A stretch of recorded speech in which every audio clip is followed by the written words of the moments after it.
बॉलीवुड की सबसे beautiful love stories में से एक रणबीर कपूर और कटरीना कैफ की लव स्टोरी। 6 साल तक रिलेशनशिप, लिव इन रिलेशनशिप, शादी की रूमर्स और फिर एक शॉकिंग ब्रेकअप। और फिर एंट्री होती है आलिया भट्ट की, जो कभी कटरीना की क्लोज फ्रेंड मानी जाती थी। क्या आलिया ने कटरीना को बिट्रे किया या सिर्फ लाइफ ने अनएक्सपेक्टेड टर्न लिया?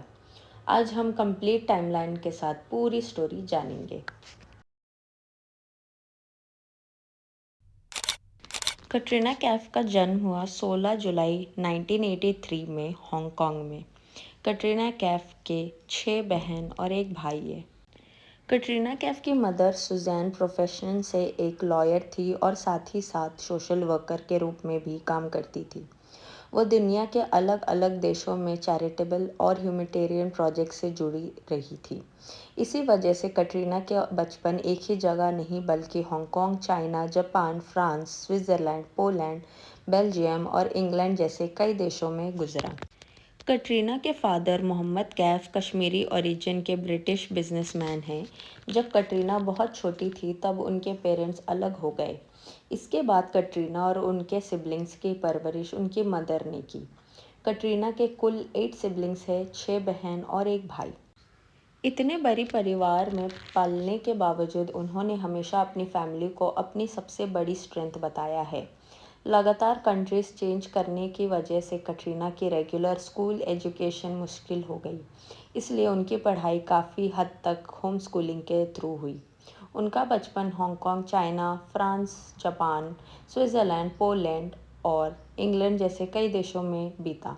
इस इंटरनेशनल एक्सपोजर ने उनकी पर्सनैलिटी को काफ़ी कॉन्फिडेंट और एडेप्टेबल बना दिया। सिर्फ 14 साल की एज में कटरीना ने हवाई में एक ब्यूटी कॉन्टेस्ट जीता। इसी कॉन्टेस्ट के बाद उन्हें पहला मॉडलिंग असाइनमेंट मिला। यहीं से उनके मॉडलिंग करियर की शुरुआत हुई। मॉडलिंग के लिए वो बाद में लंदन चली गई, जहां उन्होंने कई फैशन शोज़ और एडवर्टाइजिंग कैंपेन्स किए। उनकी खूबसूरती और स्क्रीन प्रेजेंस ने धीरे धीरे इंटरनेशनल मॉडलिंग इंडस्ट्री का ध्यान अपनी तरफ खींचा शुरू कर दिया। इसी दौरान फिल्म मेकर कैजाद गुश्ताद की नज़र कटरीना पर पड़ी। उन्होंने कटरीना को बॉलीवुड फिल्म बूम 2003 में कास्ट किया। फिल्म बॉक्स ऑफिस पर सक्सेसफुल नहीं रही, लेकिन इसी फिल्म ने कटरीना के बॉलीवुड सफ़र का पहला कदम रखा। उस वक्त कटरीना को हिंदी बोलने में काफ़ी दिक्कत होती थी। कई लोगों ने कहा कि उनके लिए बॉलीवुड में टिकना मुश्किल होगा, लेकिन कटरीना ने हार नहीं मानी। उन्होंने हिंदी सीखी, एक्टिंग पर काम किया और धीरे धीरे अपनी मेहनत के दम पर बॉलीवुड की सबसे सक्सेसफुल एक्ट्रेस में अपनी जगह बना ली। अब बात करते हैं उस इंसान की जिसने कटरीना कैफ की बॉलीवुड जर्नी में एक इम्पॉर्टेंट रोल निभाया, जो कि है सलमान खान। 2003 में फिल्म बूम के रिलीज़ के बाद कटरीना बॉलीवुड में अपनी पहचान बनाने की कोशिश कर रही थी।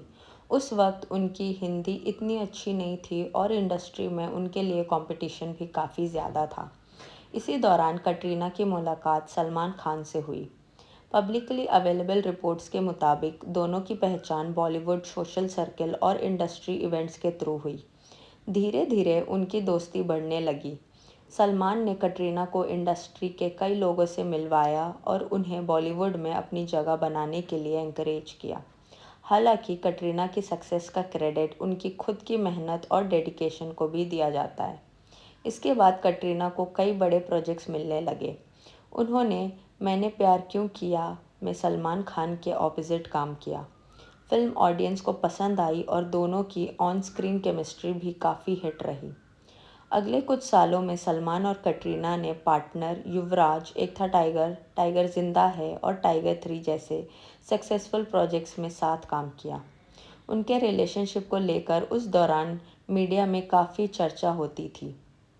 हालांकि दोनों ने कभी भी अपनी पर्सनल लाइफ के हर पहलू पर ऑफिशियल बात नहीं की। समय के साथ इनके रोमांटिक रिलेशनशिप की खबरें धीमी पड़ गई, लेकिन ब्रेकअप के बाद भी सलमान और कटरीना ने एक दूसरे के साथ प्रोफेशनली काम करना जारी रखा। दोनों ने इंटरव्यूज़ में एक दूसरे के लिए रिस्पेक्ट और आज भी उनके बीच कॉर्डियल प्रोफेशनल रिलेशनशिप माना जाता है। अब शुरू होती है बॉलीवुड की सबसे फेमस लव स्टोरी में से एक, रणबीर कपूर और कटरीना कैफ की कहानी।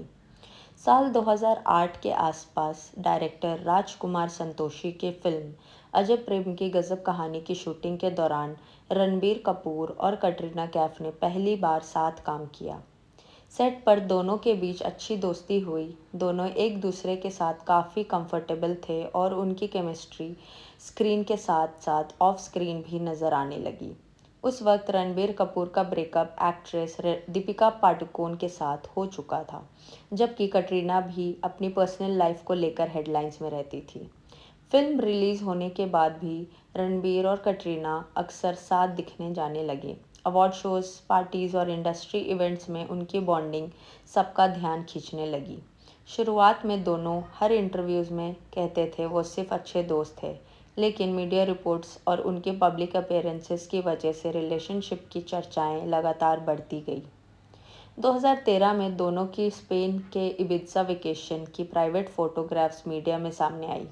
इन तस्वीरों ने उनके रिलेशनशिप की खबरों को और मजबूत कर दिया। बाद में कटरीना कैफ ने इंटरव्यू में कहा कि उन्हें लगा उनकी प्राइवेसी का उल्लंघन हुआ था और उन्हें उन तस्वीरों के पब्लिश होने से तकलीफ हुई। मीडिया रिपोर्ट्स के मुताबिक कुछ समय बाद रणबीर और कटरीना मुंबई में एक अपार्टमेंट में साथ रहने भी लगे थे। इस फेज को उनके रिलेशनशिप का सबसे सीरियस दौर माना गया।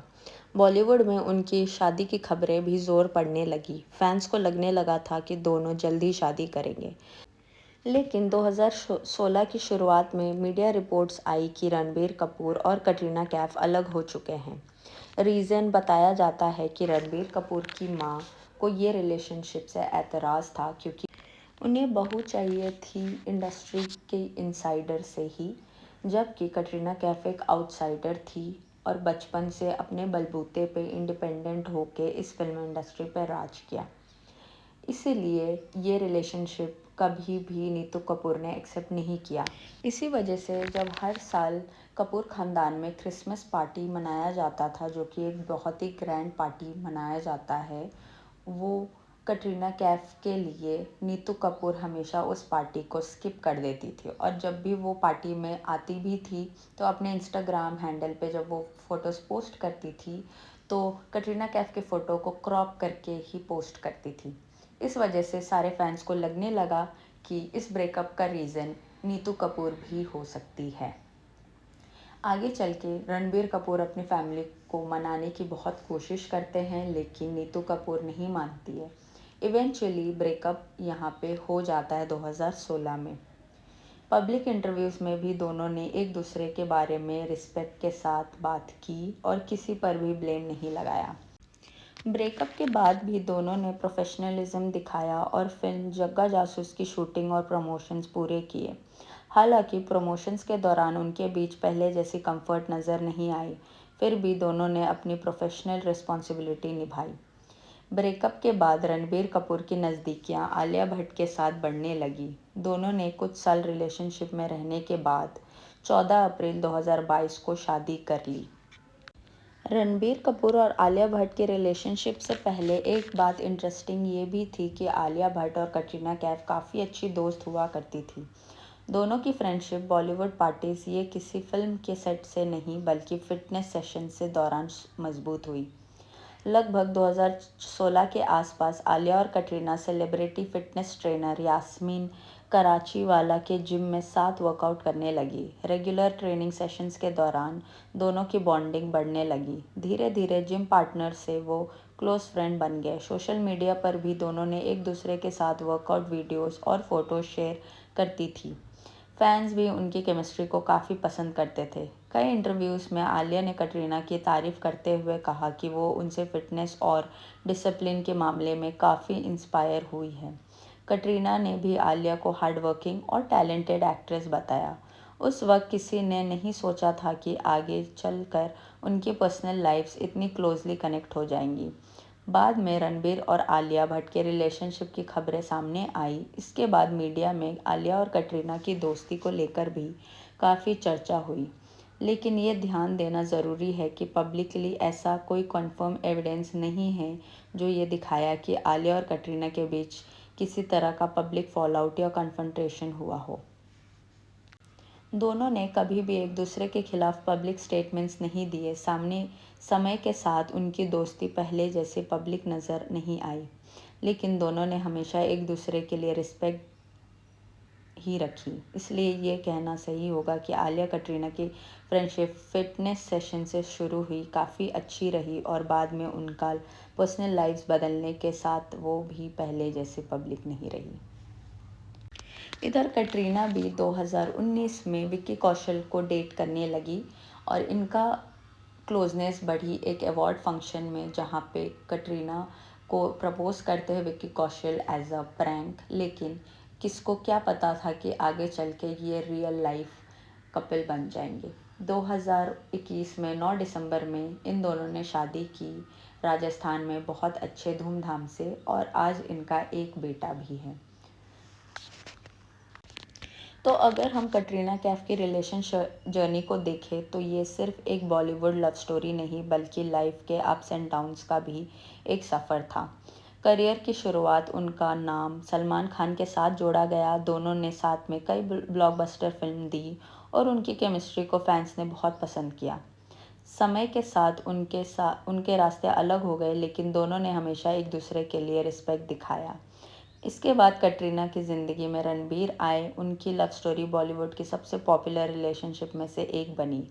लेकिन फिर उनकी लाइफ में विक्की कौशल आए। दोनों ने अपने रिलेशनशिप को काफ़ी प्राइवेट रखा। आज कटरीना और विक्की बॉलीवुड के सबसे पसंद किए जाने वाले कपल्स में से एक है। वहीं रणबीर कपूर और आलिया भट्ट के साथ भी अपनी फैमिली लाइफ में खुश है। शायद इसी को लाइफ कहते हैं। हर रिलेशनशिप हमेशा अपनी मंजिल तक नहीं पहुंचता, लेकिन हर रिश्ता हमें कुछ ना कुछ ज़रूर सिखा कर जाता है। कटरीना कैफ की जर्नी भी इसी बात का एक एग्जाम्पल है कि सेटबैक्स के बाद भी इंसान अपनी ज़िंदगी में एक नई शुरुआत कर सकता है। आपको कटरीना कैफ की रिलेशनशिप जर्नी का कौन सा फेज़ सबसे ज़्यादा इमोशनल लगा? हमें कमेंट्स में ज़रूर बताइए। अगर वीडियो पसंद आई हो तो लाइक करें, शेयर करें और चैनल को सब्सक्राइब करना